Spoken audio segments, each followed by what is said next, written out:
All right, we got a very special show for you this week, not because Joel Sherman isn't here, vacationing in Amish country in Pennsylvania. We do have Marc Malusis, a great New York sports writer and one of my favorites. He's at SNY now. He is at WFAN on Sunday mornings, does a football show. I've been on with him, not talking football. I know nothing about it, but it's great to have Marc. And Marc, we're going to have Ron Darling, who is my pitching expert and Mets expert, and there's a lot to talk about with Ron and the Mets and what's going on lately. Yeah, no doubt. Met fan is upset about the state of this team and where the organization is going, obviously, and Ron and part of the best. I mean, let's be honest. Listen, there are a lot of great baseball booths in Major League Baseball, but Ron, Keith, and Gary are absolutely fantastic, and it's always going to get the great perspective of Ron Darling, give you a feel about Nolan McLean, state of the Mets, and David Stearns in terms of as pitchers and catchers. We're about a month away. I'm with you. Lots to talk about, and looking forward to doing it all with you, Marc, and Ron Darling coming up next on the show. If you stick with me and with Marc Malusis, a great New York sportscaster, we'll be back.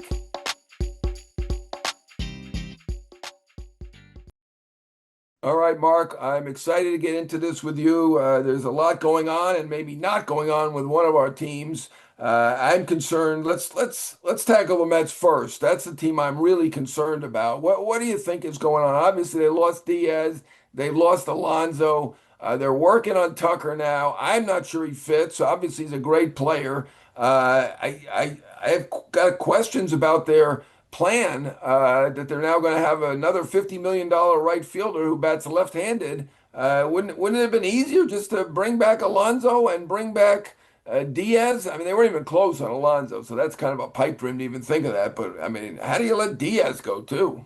Yeah, the Diaz one. I mean, John, the Diaz one makes little to no sense. I mean, to begin that negotiating tactic when you have the richest singular owner in all of Major League Baseball, and then add insult to injury, he ends up with the Los Angeles Dodgers, who've won back-to-back World Series, who had a dying need for a back end of the reliever, and they get one of the best in the game, if not at his best, is at his peak is the best in the game.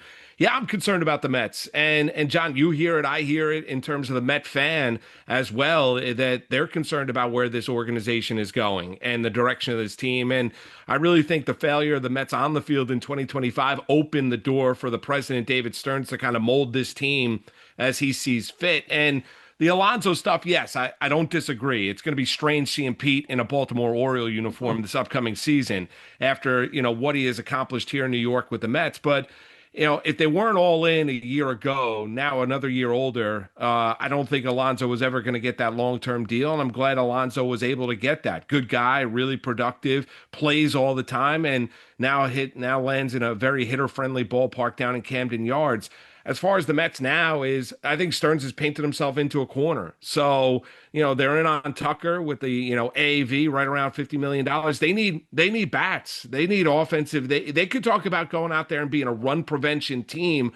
Well, their starting rotation you can call into question as well. And just how defensive minded is this team going to be? So we went from a lineup a year ago that was going to be the driving force. And they were kind of defined by inability to get the clutch hit at a big moment. Lindor, Soto, maybe some chemistry issues. Nimmo, you look at Alonso, was better last year than he was in 2024 during the regular season. But now, if you're going to go, okay, we're going to be a defensive minded team, that's great. Well, the starting rotation, you've got questions there as well. So I think the interest in Tucker is trying to get a short term deal, high AAV. You've got the owner in Steve Cohen that's willing to financially back you, but there's still more work to be done here for David Stearns, and they are a far way away from the class of the National League and really the class of Major League Baseball when you look at the Dodgers.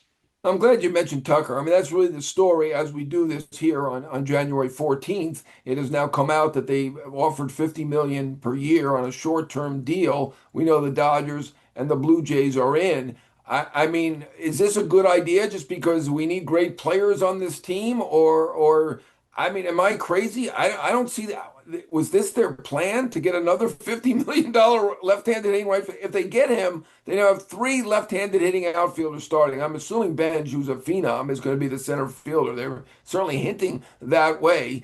Beatty is left-handed. Lindor is better left-handed. To me, the team tilts left-handed, And to add $50 million in this way when you have so many pitching holes, I mean, it feels like they have half a bullpen to me. So many questions. I feel great about Nolan McLean. Peterson is solid, but right now there's a lot of questions on that pitching staff, and there are pitchers available. I mean, is this the right direction? I know fans think, oh, he's got $25 billion. He can run the thing up. He's not going to take it where he's going to lose 500 million a year. There's a No. limit to this, right? No, there So is a I don't know. limit. No, you asked the question, do I think this was his plan from the get-go? No. I mean, if I had to venture a guess, John, I would Yeah. probably say that no, getting in on Tucker here is not. And Tucker's got the options. If he wants the long-term deal, it's the Toronto Blue Jays. The short-term deal, it seems to be a battle between the Mets and the Dodgers, right? So if you're the Mets and you're in the battle with the Los Angeles Dodgers in terms of a short-term deal, high AAV, well, then you might have to blow Kyle Tucker out of the water with that AAV as compared to the Los Angeles Well, aren't Dodgers, they who's doing that with 50 yeah, million? I yeah, hope I would that's imagine. Right, I I would hope that's imagine. blowing them out of the water. That I can would give them have. 60 Yeah, million, are I they? would. Yeah, John, I would imagine it is right. But you've got to Yeah. go out there and play that game because the Right. Dodgers are right now the class of Major League Baseball. Do I think he probably had a more creative way to replicate the production in the aggregate after trading away Nimmo, losing Alonso, trading away McNeil? Yeah, I think he probably did. And maybe those plans fell apart when you're looking at David Stearns. So now you have a player of the caliber of Tucker that's sitting out there. And I don't disagree with you. Listen, he would be a perfect fit if he was a right-handed bat. He's not, right? But are you going to say to yourself, okay, well, he's still a quality major leaguer? I think, the concern you'd have about Tucker is the one thing you give Alonso credit for, he was always available, right? He always played, right? He didn't miss games. The issue with Kyle Tucker is Kyle Tucker historically, whether it be with Houston or whether it be Chicago, Kyle Tucker misses games. And that's the other issue you have with Tucker as well. Yeah, last couple of years he definitely did miss games. My other issue with him is a big market, right? We Yeah. don't know. We don't know him. I was in Houston. It's not a small market, but it's not New York. I was in Chicago. I mean, the Cubs weren't going to spend the kind of money to bring him back anyway. So I don't want to draw too many conclusions, but they didn't really try to bring him back.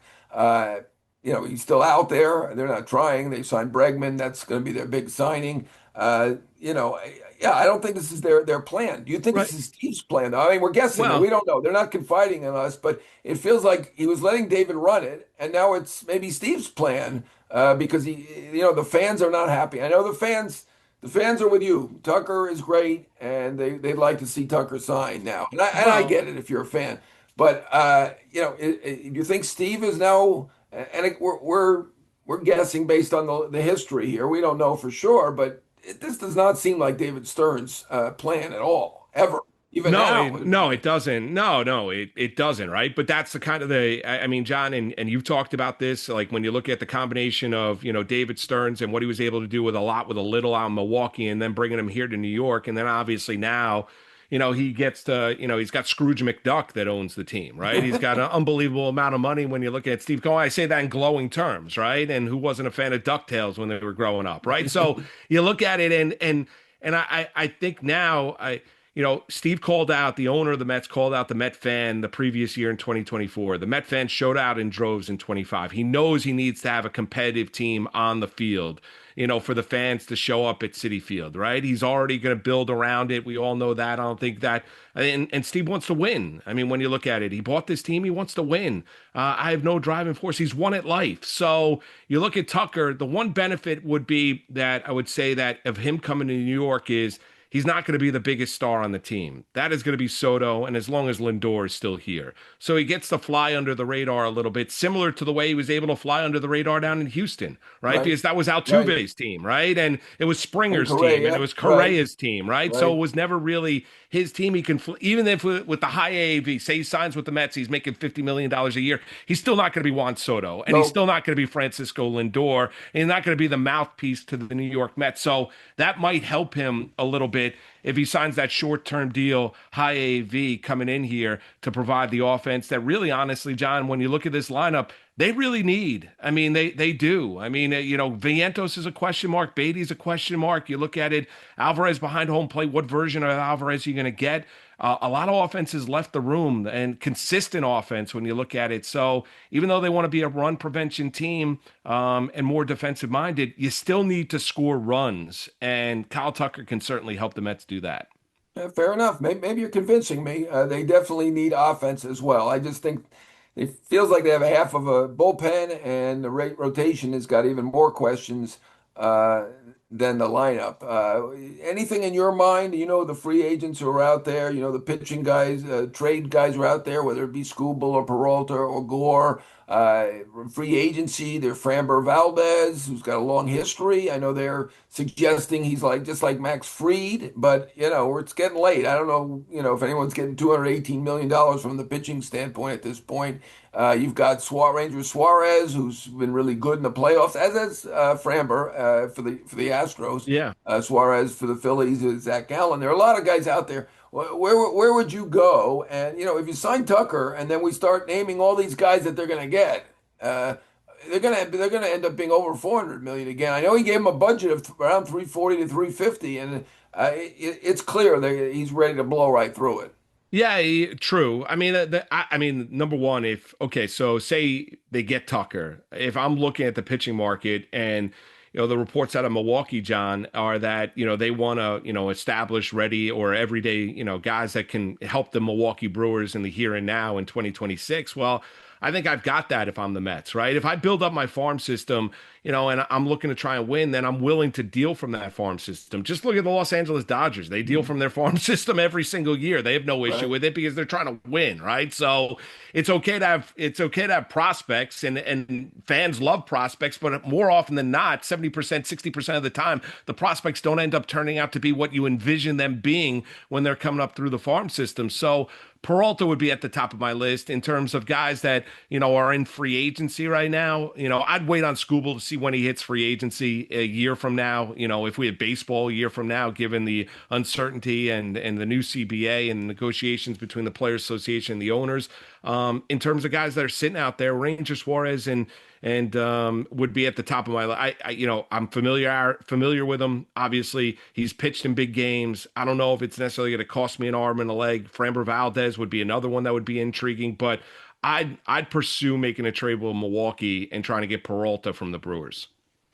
Well, you're not going to give him McLean, right? So No, it's you not give going to him be Tong. Would McLean. you give him Tong or Stroh? I would give him Tong. Yeah, I Yeah. would. And listen, I understand that Jonah was probably called up last year for more a case of because they were desperate and they needed him rather than he fully developed down in the minor leagues. But John, you got to give to get. You really do. You're not. This is not a case where you're going to give up a little and get a lot. If you're looking to try and win and compete with the big boys, well, you understand what that is and where that direction is, and you're trying to compete with the Los Angeles Dodgers just in the National League alone. Yeah, I'd give up Jonah Tong. I would not give up McLean. McLean to me is untouchable based on what we saw a year ago. He looks like he is going to be an absolute superstar and a You top can't end of the even give him up rotation for star. Skubal. Yeah, I No, mean, you can't. No, you not for can't give one him a. He's year. untouchable. I'm with them Untouchable. on that. He's untouchable. They say Benj is untouchable. I'll take their word for it. We haven't seen Benj yet, but apparently he's a phenom. I'm with you. I mean, I like Tong. I think he's going to be very good. And that's a lot. But I would probably do that too. Peralta, and plus he's only making 8 million. I don't know if Steve cares about that, but probably a plus. Let's turn it over to the other team right now. I'm not as concerned about them. I see people on social media killing them too. That's what people do on social media. I mean, the Yankees did win 94 games. They are talking to Bellinger. They've done a lot of little things around the margins. They just brought in David Weathers, so they got another starter, a lefty. I'm not that concerned about them. What are your thoughts on the Bellinger numbers are kind of out there, right? We know it's a 5-year offer, around 31 a year, maybe 32 a year. They're willing to do some things around it. Oh, you're right. Ryan Weathers. My Tommy Hogan mentioned. I guess I did. I call him David Weathers. David Weathers. I I love always David Weathers as a reliever. I He was know, good. I know. He had the I could do braces and that with Mark everything. Yeah. Leiter and Mark Leiter Jr., but I can't do that with. Thank you, Tommy. Anyway, they got a pitcher. They've done some things around the margins. They haven't done a ton at this point. We know what's going with Bellinger. Would you bring Bellinger back? And is that enough? I think the fans are going to say it's the same team. How can they? I mean, it was a good team. They didn't perform when they got against Toronto. They did win 94 games. You'd like to see them do something a little different, probably too. What would you do? How Well, would you where handle the like Yankees? yeah, it's like rolling it back and expecting a similar result. I would never give Bellinger a 7-year contract, and like 5 years, okay, like and he was really good as a Yankee a year ago, John. I mean, he had 29 home runs, 98 RBIs, hit for an average, was a plus defender. You could stick him into a lot of positions. I think the throw against the Mets was a turning point. Out at Citi Field during the course of the regular season, where he doubled the guy off first base. I mean, it was just he's a great player and fit the Yankees to an absolute T. And I think that's the right player, right ballpark, left-handed power, and it's always going to play, whether it be the old stadium or whether it's going to be the new stadium. I think that works. I really do. But the mindset of the Yankees has also got to change too. Yes, they won 94 games. Yes, I know there are people going to be, well, there are teams that don't make the playoffs every single year. So Yankees used to be defined by championships. Now they equate success a little bit differently from an organizational perspective, which is fine. But you look at this group, are they all of a sudden going to be better situationally? Are they all of a sudden going to be better defensively? Are they going to be better on the base pass? You can get rid of the base running coach all you want, but are they going to play smart, heady baseball? Because at times last year, you didn't necessarily see that from the Yankees. Like, you and Joel interviewed Buck Martinez during the regular season, right? Toronto ended up getting the last laugh. The Yankees don't generate a lot of offense if they don't hit the ball over the fence, right? That's also got to change. And I get we're in today's day and age of baseball where it's all about velocity and relievers, and you're not going through a lineup for a third time if you're a starting pitcher. But there's something to be said about being a good situational hitting team as well. And the Yankees necessarily weren't that as a team in 2025, even with them winning 94 games in the regular season. Like that mindset needs to change. So if you're a Yankee fan that goes out to the stadium time and time again, John, you wanted to see some this has got to change. This has got to, it's got to be better kind of a moment. And you haven't seen it yet. You haven't seen much this offseason from Major League Baseball in terms of movement, but you certainly haven't seen that from the Yankees. They need to do something. Bellinger has got to be back and he's got to be a part of it. I mean, because if they end up losing him, which I don't think they end up will, but if they end up losing him, I mean, that is a massive gap that they have to close in that everyday lineup because they've got a lot of guys on that team, whether it be Stanton, whether it be Rice, obviously Jason Dominguez, that are better suited as DHs than everyday position players. Yeah, I mean, it feels like they're making some progress with Bellinger, but of course it felt that way with Bregman and the Red Sox, and he ended up getting a better deal elsewhere. So in free agency, you just never know what's going to happen. It feels like probably will go back to the Yankees, but not, there's certainly no guarantee. Is there anything else you think maybe they could do? Because even if they bring him back, it's virtually the same team. They did add Ryan Weathers. I'm going to get the name right. I'm going to say it now to get it right. But they bring back Med Rosario. They signed other guys. They brought back Hill for the bullpen. I think they're a little short in the bullpen. It I'd like feels to see like their another. rotation is in pretty good shape now. But I mean, we still got guys like Suarez and Gallen and Framber Valdez who are out there. I don't know that they're going to really run up the tab. That's a little different with the Yankees. They talk a lot more about Yeah. the budget than they do with the Mets.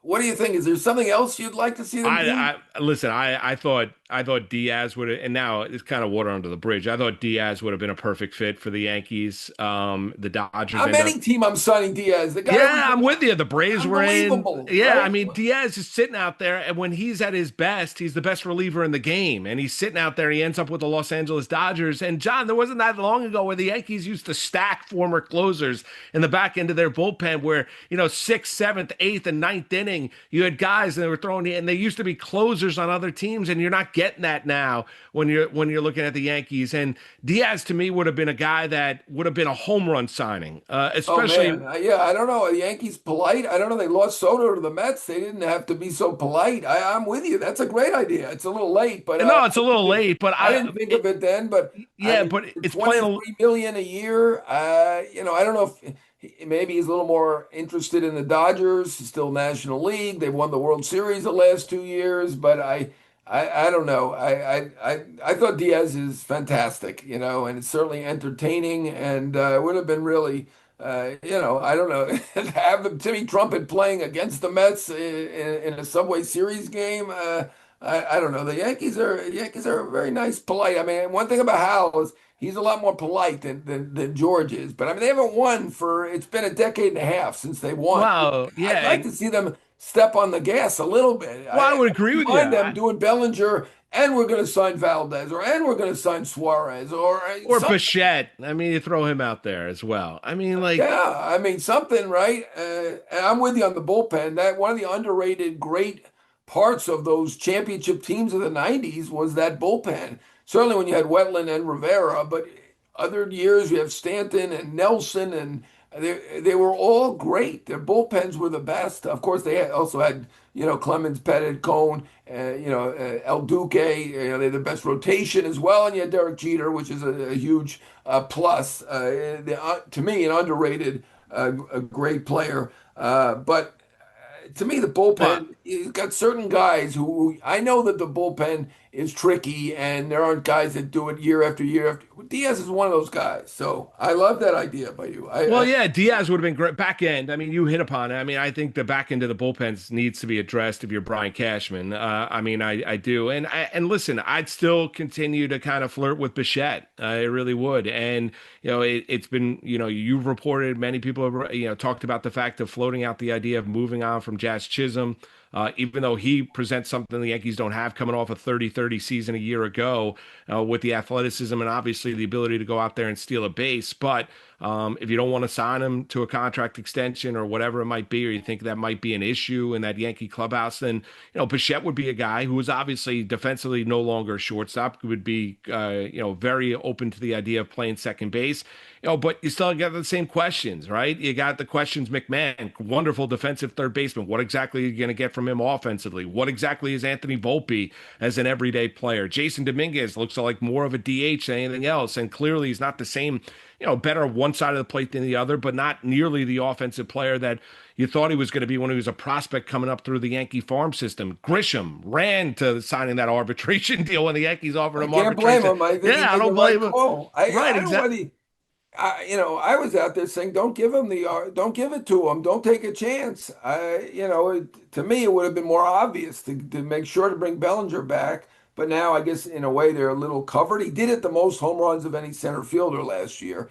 But $22 million, he was making five. That's Well, that a is a huge, 400% raise, right. That is a huge 140% jump. raise. That That's is a a big huge, raise. that no doubt. We'd all like that kind of raise. So we're I'll going, take 4%. Forget the 440. All right. right. Mark, There's, it's great talking to you. Mets, Yankees, everything. We're going to have a great Met and a great analyst who's going to analyze everything for us, mostly the Mets, though. They're the ones who need the analysis right now more than anything. Ron Darling, one of our most frequent and favorite guests, coming up next on the show with Jon Heyman and special co-host Marc Malusis.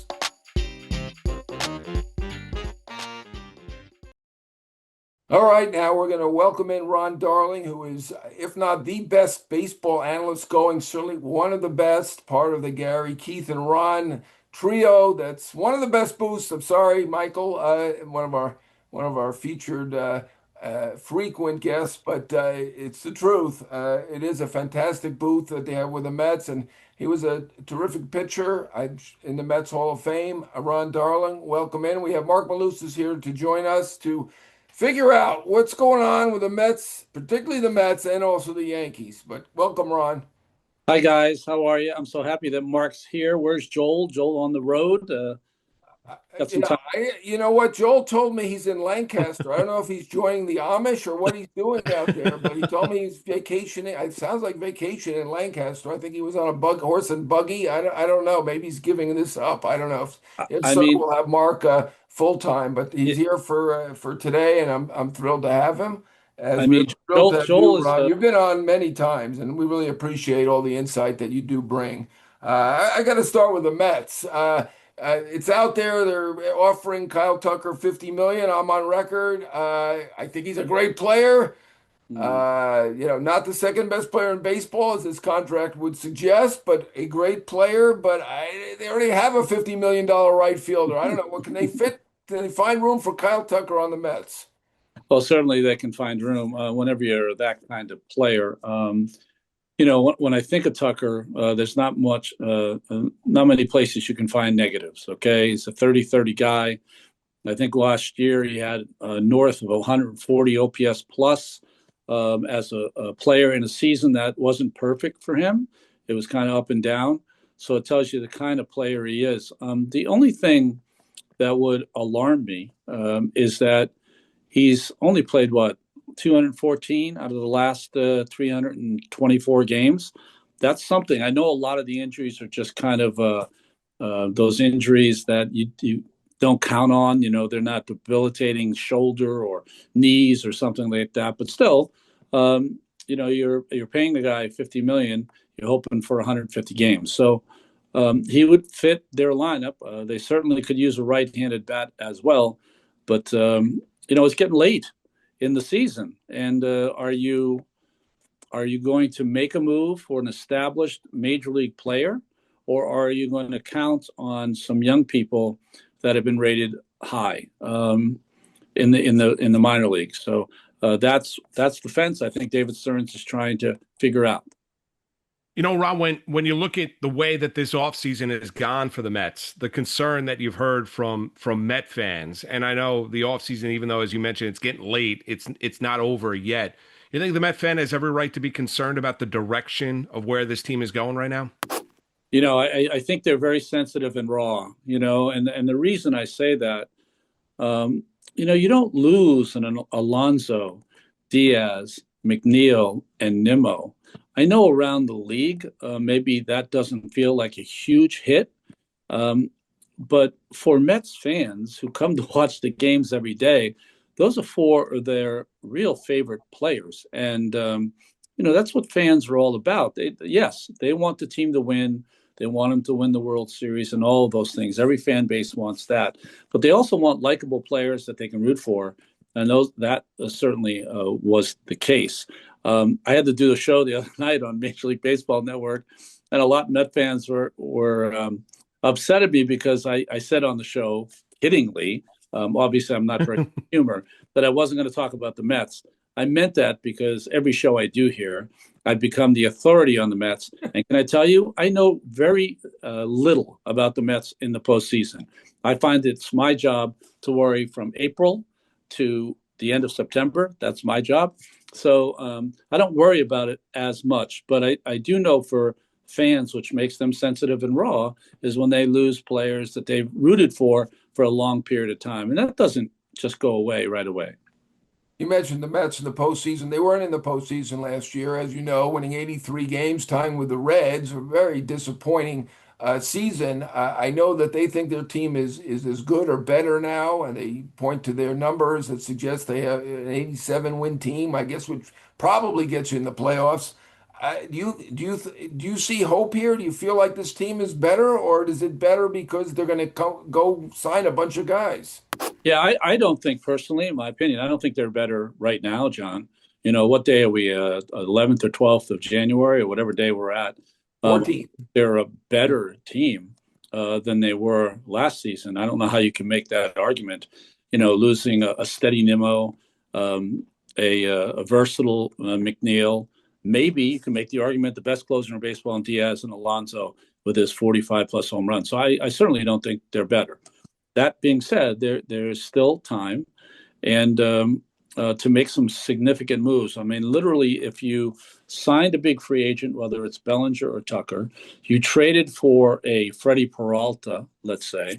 If you added two of those three players, I think Metsdom would be very happy. Ron, when chemistry has been talked about a lot in terms of looking back on last year, right? And you could also look at the starting pitching, right? There wasn't enough, right? And we saw that. And they've gotten rid of coaches, and Mendoza remains. But a lot of people have made issues in terms of the chemistry in that clubhouse. How big of an issue was that? Or do you think it's a case of, they didn't win enough? That doesn't bring people together. The pitching wasn't there. Why, how big of an issue do you think chemistry was in 2025? Mark, I think it's all of those reasons. And I think one of the big problems was 2024 was a magical season for that kind of clubhouse fun. They just had one of those years where everything went right. The players on the team really got together. They had a couple of players on the team that ended up becoming kind of de facto coaches for the team. And by the end, every time they needed a big hit from a major or minor player on the team, they always got it. So it was one of those things when you juxtapose it to what happened last season, they feel like, boy, we took a real step backwards as far as that's concerned. But very rare that those 2024 seasons happen where everyone just gets along so well, and the team is dancing on the field after a game to Yeah. a song by one of their players. That just does not happen. So I think 2025 really had to do more with performance on the field. I know that the people that run the baseball operations with the Mets want to really limit runs. And the best way to limit runs, of course, is with really good pitching. Last year, they used 48 or 49 different pitchers over the course of the season. I don't know how that works. And they need the guys who are good pitchers to pitch up to their capabilities. Sean Manaea, probably with his contract, probably leads that list. He's got to be a guy that gives you 200 solid innings over the course of the year. And there's other guys as well. So the best way to prevent runs is to pitch better. And I think there was a time, you guys watched the games as well, there was a time that each and every day a reliever was in the fourth with them down for two guys on and trying to escape trouble. That game became Groundhog Day for the Mets each and every day. And they got to have to find a way not to relive that. You mentioned de facto coaches. I think you referred to the songwriter Iglesias. I think he has another name as a songwriter. I don't recall what it was, but he was a lot of fun. And obviously JD Martinez, who I think knows as much about hitting as almost any recent current player, and certainly I think helped with Vientos, and hopefully they'll get Vientos back going. I know we're going to talk future here, and they do have some great young players, but I can't get out of my mind the Diaz situation. I know people are going to say that I've complained more about Alonso. That's not true. Diaz is the one. I do not get it. It's peanuts to me. I mean, it's not my money. Easy for me to say. He went for a 3-year deal. He was looking for 5. They were offering 3. It feels like they let him slip away. I don't think they wanted him to go. I mean, were they just playing too much hardball? Should they have tried at the very end? Did they have a shot at the very end? What do you think went on there with Diaz? Yeah, it's hard because, we're not in the rooms trying to make those decisions, John. But I will tell you that I do think that's the one they wish they'd have back, that Yeah. they mulligan with.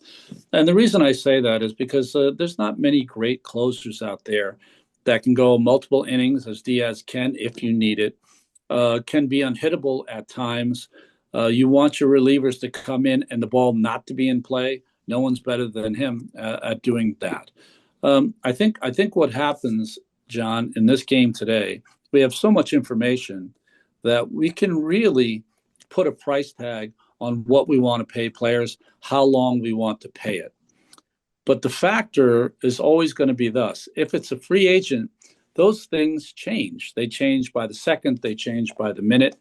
And I think what happens with Diaz is that I don't think they're wrong with a 3-year contract for a closer, but it became a 4-year situation. And, I think if they had that to do back, to bring back, they certainly would have brought Diaz back. I think that David Stearns and the Mets front office felt like Alonso was a kind of player, maybe not their kind of player.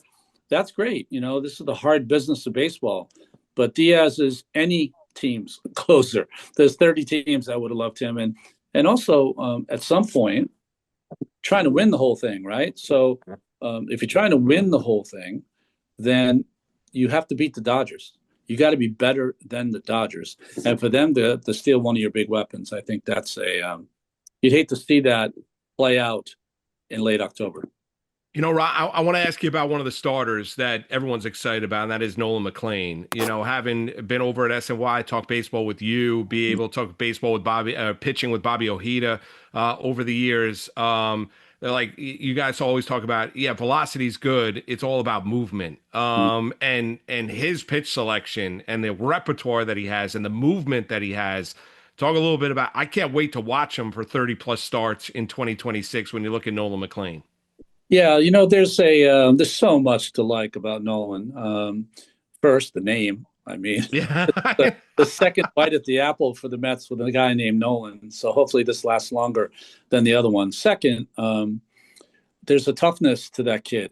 When I see him walk around, he's serious. It's all business, and you like to see that from your young athletes. Third, when you see him in the locker room, and he's got a t-shirt and shorts on, and he's going out to do his running or whatever he's going to do, he doesn't look like a pitcher. He looks like a first baseman or a left fielder. He looks like an athlete, and being an athlete, and we saw this with DeGrom, can go a long way in how you pitch, how you feel the pitches, how you recuperate, how you are able to make an adjustment in one pitch. All of that is great. When I watch him pitch, and I know in today's game, they really want their pitchers to have 5 or 6 amazing pitches. Most pitchers have 3, some have 2, but McLean really does have 5 or 6 different pitches that are all effective. And he reminds me a lot because he's not overly tall. I don't know how tall he is. Maybe he's shorter than me. And I'm 6'4", so maybe 6'1" or 6'2". But he reminds me a little of Coney when I first saw David come. And David didn't have all the pitches that McLean had. But remember, Coney threw sidearm. He had a couple, a fastball and a slider from the side to go along with all his other pitches. So David was the most accomplished pitcher I ever saw at a young age with the ability to throw a lot of pitches for strikes until Nolan McLean. Ron, you are a great athlete as well, a great fielder. It does make a difference, absolutely. And you would be a great pitching coach, although I don't think you want to work 24 hours a day at this stage, probably for less money. As long as we have you talking about pitching, I'm very glad that he asked you about Nolan. What about Tom? I mean, he was basically unhittable at Triple A. Triple A doesn't seem that far away from the majors, and then something different happened when he got to the majors. Some scouts are suggesting maybe he needs more breaking ball and he's too much changeup. I don't know. What are your thoughts on him? And also they had Sproat as well, who looks like a fairly promising pitcher too. Well, the thing I hear from major league coaches and managers throughout the league is the same thing. The biggest jump in baseball is from AAA to the major leagues. So if we're going to use that as the F of the math equation, the given, right, then you're going to have some guys that make the jump that kind of get stalled a bit. Sproat, I thought, was great. He's a kind of a mini version of McLean in the sense that he's got a lot of pitches as well. I don't think they're as overpowering as Nolan McLean's are, but I think he has a real promising future. Now for Tong, here's a guy that jumped a couple of levels, was only at AAA for a short time, so never really had the league didn't have a chance to maybe try to catch up to him. And he was brought to the major leagues not because he was ready. He was brought to the major leagues because the Mets needed another arm to pitch late in the season. I think if they had their druthers, if they were a better team, he wouldn't have seen the big leagues, and he would have had an outstanding minor league season and able to work off that. But maybe there was a blessing in this. And the blessing is that there are some pitchers that are so good. Spencer Strider comes to mind, where they can throw fastball and another pitch, and it's so good that they can be an effective pitcher. Those guys are few and far between. So I think with the split finger changeup and the great fastball from Tong and the way he throws it, Tim Lincecum like, that really baffled the minor league hitters. But what happens at the major league level is that until you can prove you throw that changeup for a strike, they will not swing at it. So all of those swing and misses that he got in the minor leagues, he got less of them in the major leagues. That's certainly always going to happen. But if you have an effective breaking ball, not even a great breaking ball, I think if he has an effective one, he's a guy is going to take the next step next year. But, you have to get an effective breaking ball, and his mechanics kind of a catch-22, if this makes any sense. He's so deceptive because of his mechanics, but his mechanics are going to get in the way of, not in the way, they're going to be a more difficult hurdle for him as far as establishing a breaking pitch. Does that make sense? Yeah, it makes sense. Yeah. So, to be able to throw a fastball and a split finger changeup, the grip of the changeup, you're throwing it as hard as you can. Fastball as hard as you can, changeup, the grip will reduce the speed and it has its movement. But the slider is more of a field pitch. It's a pitch where you have to mechanically get out front and release it after your foot hits. All of those little tiny things that guys work on all the time. I don't doubt that Jonathan will figure it out, but it'll be not easy. Ron, I want to ask you, Jon mentioned Vientos before. 2024, he was magical. And he was also great against quality pitching in big moments in October, which you thought set him up for kind of superstardom, right? It looked like a young power hitter that was going to be a cornerstone piece. And then when we saw a disappointing 2025, I think he's a key for the Mets replacing the production that has left the room. What do you envision Vientos in terms of for the Mets in 2026? Mark, I think you hit the nail right on the head. He's a guy that, the season prior, you mentioned in 2024, he did everything you could ever ask a young player to do in the middle of that lineup. And it's one of the reasons they went to the postseason and played in the championship series. But, last year, it seemed like he got off to a slow start. And then in trying to chase numbers, I ended up chasing pitches out of the strike zone. So, the best line I've ever heard about hitting is that you can only be as good as the pitches you swing at. So if he can get a little better with choosing what pitches to swing at, because in the zone, he covers almost everything. Chasing pitches, very few guys, maybe Jacob Wilson in Oakland, can chase pitches and get hits. Maybe Guerrero up in Toronto. So he's got a lot of work to do, but he should take resolve in knowing he has done it. He did it for a season or 3/4 of a season. So he's got that in him. And you don't know the psyche or the confidence of a young player. But if he's able to get that confidence back, I don't doubt that he will be one of the best hitters the Mets have in their lineup. That being said, where do you play him? And, that's another factor in run prevention, and, is he going to make himself into a good enough first baseman or a tandem with a Beatty at third base, which is going to mitigate his at-bats? I don't know. But I do know that if I were him, I would look at a lot of at-bats from 2024, try to concentrate on using the whole field. Don't become pull conscious or pull happy or high ball or fly ball happy. Just be a good hitter because he has what's really hard to judge. He's got real power, and they don't have a lot of that in their young Mets players. Yeah, you know what I want to ask you, since we have you and you are the pitching expert, Senga. I don't think I've ever seen a guy lead the league in ERA through 6 weeks, get hurt, come back, and then be a minor leaguer. This is a guy who was terrific in 2023. Obviously, he was hurt the next year. What do you? I mean, I was told that they had a good they had a good market for trading him. Apparently, that wasn't as great as we thought it was. But do we have hopes for him? What could have happened to him that he became went from the best in the league or close to the best to minor leagues?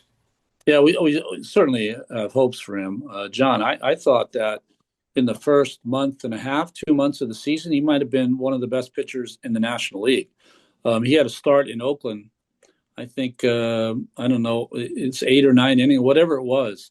It was as good a start as I've ever seen with a limit of pitches, and he just looked on top of his game.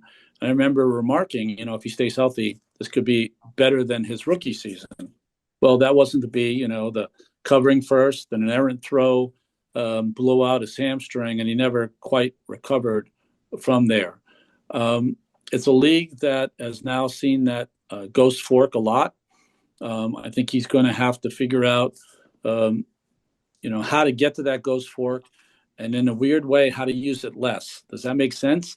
A lot of the times you have a great pitch, and the more they see it, the more they're able to either hit it or lay off it. the less he uses it, the more effective it will be, which means the other pitches have to be more effective and in the strike zone. So Senga, you looked at last year as maybe your second guy in the rotation behind Minaya before Minaya came back. But now you might be looking at him as a 3, 4, 5 guy. Looking at him that way, I can't see why he wouldn't bounce back. Well, and Ron, I thought it was when I thought Mendoza at the end of the season was kind of open and honest when talking about Senga as well, where he talked about the fact he was non-competitive in the strike zone. As a former pitcher, for those that have never done it, what when a manager says that, how alarming of a statement is that? That's an alarming statement. I think it's more alarming in today's game because they constitute everything around swing and miss stuff. You need to have stuff where the hitters swing and miss. We count the swing and misses in a game like it's gospel. I pitched in a time where we chased outs, we chased contact. Players today chase velocity, they chase zero contact. So in today's game, you don't want to hear that as a pitcher. That really is saying that you might have trouble pitching in today's game. You don't want to hear that. So early in the season, he had swing and miss stuff. So it's still in there. I just think that we kind of forgot that he came from Japan a little later in his career. He's got a lot of innings. We'll see at this age if he can rebound. But healthy, like I said, in the first part of the year, I thought he's one of the best pitchers in the National League. This will be my last question. I really appreciate all the time that you've given us, Ron. Just terrific. You've hinted at the earlier potential possibilities, thoughts of what would you do right now with this team? It looks like they're missing an outfielder. I don't think they're completely covered at first. And that pitching staff. I mean, they talk about run prevention. Isn't that what we're talking about? I mean, is fielding now more important than the pitching staff? I don't know. Where would you go? I mean, some of the players who are available still. Yeah. Anything in particular you would look at for the Mets? Yeah, I mean, I was just thinking, in the last 24 hours, the Arizona Diamondbacks seemed to be in play for Alex Bregman. Alex Bregman signed with the Cubs. They pivoted to Nolan Arenado. I thought that was a brilliant move. I don't know how you guys feel about that. I think that was a nice pivot for them, for a player that has been so good, has struggled the last couple of years, but I still think there's a lot of good in there. So I thought that was a great pivot for them. So maybe that's where the Mets look to do some damage, do some pivoting, and maybe getting a player that no one really has thought of in a trade to maybe bolster their team. Another way to go about it is maybe some of the guys that are still on the market, going back to the Diamondbacks, their free agent, Zach Gallen. A pitcher like that who has proven that last year definitely was an uneven year. He took a step back. But, free agents is a tough year, John. You know that. For every unbelievable year like Juan Soto had in 2024, you have a lot of players that struggle in free agency. It's a hard thing to go through where you're trying to put, in a team sport, numbers on the board to make sure you get that big contract. So maybe Zach Gallen is the guy that you pivot from, and maybe that doesn't cost you that big long-term contract. Maybe Zach's at a point now where he takes a 2-year high AAV with an opt-out. So you get him in the rotation, and if you look at his track record, he makes 30-plus starts every year. That's what I would kind of look at if I were the Mets. Ron, I'm sorry, just one last one for you. And that is Devin Williams, because we mentioned about Diaz earlier on. Yeah. Williams now steps in, replacing a very popular player after what was a below average year for him based on what he was in Milwaukee with the Yankees a year ago. What do you expect from Devin this year in terms of his ability to bounce back? Obviously, great familiarity with David Stearns. Well, I think it's going to really help him having that 1 year in New York under his belt. Certainly, if you look at his season last year, getting off to the start he did, he could never really recover the numbers, right? But if you look how he pitched by the end of the year, he was quite good. So I would expect him to be great. He was great for all the Stearns teams in Milwaukee. He certainly, I'm sure, will be great with the Mets. I don't know if he could reach where Diaz has done the last couple of seasons, but anything close with the addition of Luke Weaver should really help. And like I said, the Mets, went through 48 or 49 pitchers last year. Let's keep it under 40. We'll get a better. Very good. Very good. Yeah, Williams is very talented. I could see him really coming through. I personally am going to miss Diaz. I thought he was great on the field, great in the clubhouse. I'm going to miss Timmy Trumpet. I thought he was added an extra level of entertainment. I don't know. Obviously, I think they're just focused on winning, and they feel like if they win, everything's going to be great, no matter who we have on the field, no matter who our players are. So I don't know, but I love your Gallon suggestion. Suarez still out there. There's still plenty of pitchers out there. You mentioned Peralta earlier, Ron. I mean, he makes only 8 million. Not that the Mets need to be one saving money, but I mean, he was a top 5 Cy Young guy last year. So there's still plenty of pitchers out there to get. And for me, run prevention means pitching more than anything. I get that their defense needed to improve, and maybe it will. We'll see. If they sign Tucker, he is a good defender. I think he can play left, so we shall see. But I really think you've added so much to the show. I really appreciate you coming here. I think one of our 2 most frequent guests, along with Michael Kay, Ron. So we really appreciate you coming on and adding that extra level of expertise, because nobody knows more about pitching than you, and probably no one knows more about baseball analysis than you. So I want to really thank you, Ron, again for coming on once again. That's great, Jon. Marc, great talking to you. And you as well. And Michael Kay and I, probably the only 2 that always answer the phone. That's the problem. You're very good about it, I gotta say. I mean, you answer my phone. It doesn't have to be Steve Cohen calling or some pitcher looking for help. I appreciate it. You're a great teammate too. I should say. You're great on MLB Network and Turner and everything else. One of the things that you do. Yeah, one of the things I really enjoyed as a player is that there was a different relationship that players had with sports writing in those days. I remember they used to ride on the plane. I used to get to sit next to the New York Times Joe Durso, and he'd tell me about fighter planes in World War II. It just was, you kind of understood, they needed us, we needed them. And that's the place I come from. It's a different place now, certainly. It's changed in how players kind of view the media. But whether I like it or not, I haven't played in 30 years. I'm a media guy. So anytime you call, I'm ready to go. All right. That is terrific. And it's great to hear. I know that the writers were on the plane. It's great to hear that you actually sat with the writer from the Times, but you are a Yale man yourself. So, you're not. I can remember when I covered the Angels, they used to make fun of Kirk McCaskill as the intellectual because he read Esquire, but you actually went to Yale, so that's a little bit of a step above reading a fancy magazine. So anyway, we always appreciate you coming on, Ron. You're just terrific. All right, guys. Take care and have a great new year, okay? You too, Ron.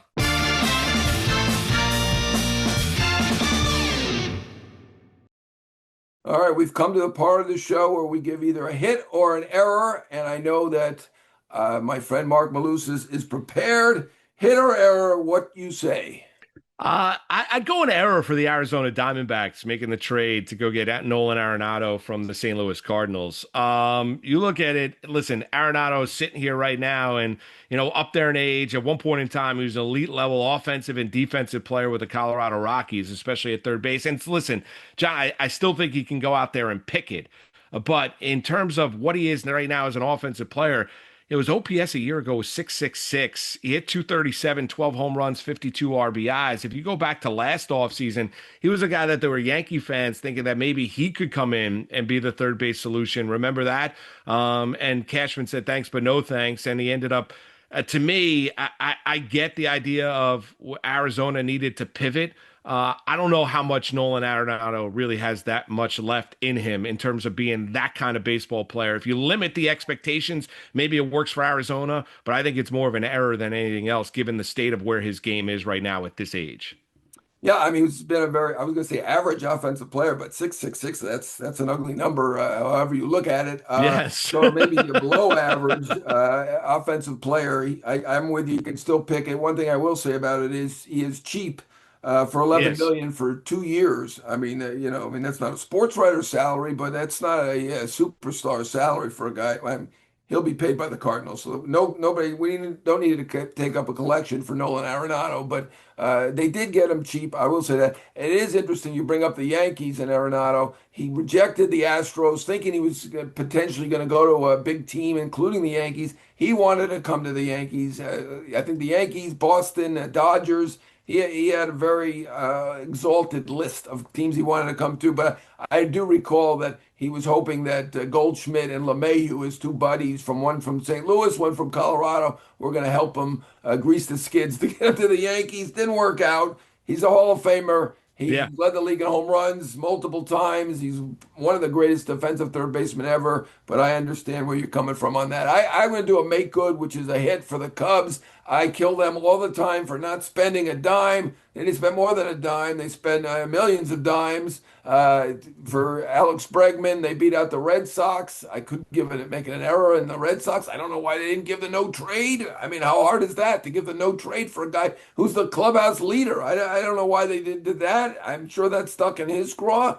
And he ended up driving him to the Cubs. I like generally what they do in Boston, but they didn't spend the money with Devers. I don't know what they're doing with it. They also made $1 billion selling the Pittsburgh Penguins, so they got a lot of money. I'm not giving an error. I'm giving a hit to the Cubs because Bregman is a incredible enhancement, and it's a particular hit if they hold on to Nico Horner. If they trade Nico Horner, not such a great hit anymore because Nico Horner, as I'm told by a player on that team, he's the lifeblood of the team. So don't trade Nico. Send Shaw down. Play Bregman. He's great. Yeah. Give the Cubs credit. Great Well, move by the Cubs. Well, and John, how about the night in Chicago? I mean, you think about that. What a weekend it was in Chicago. Number one, Bregman signs with the Cubs. Right. And in the same night, the Chicago Bears come back from 21-3 down against the Green Bay Packers, scored 25 points. I know we're doing baseball here, but It's scored fine. 25 points in the fourth quarter to knock off the Green Bay Packers and advance to the divisional round. That's a night for the city of Chicago.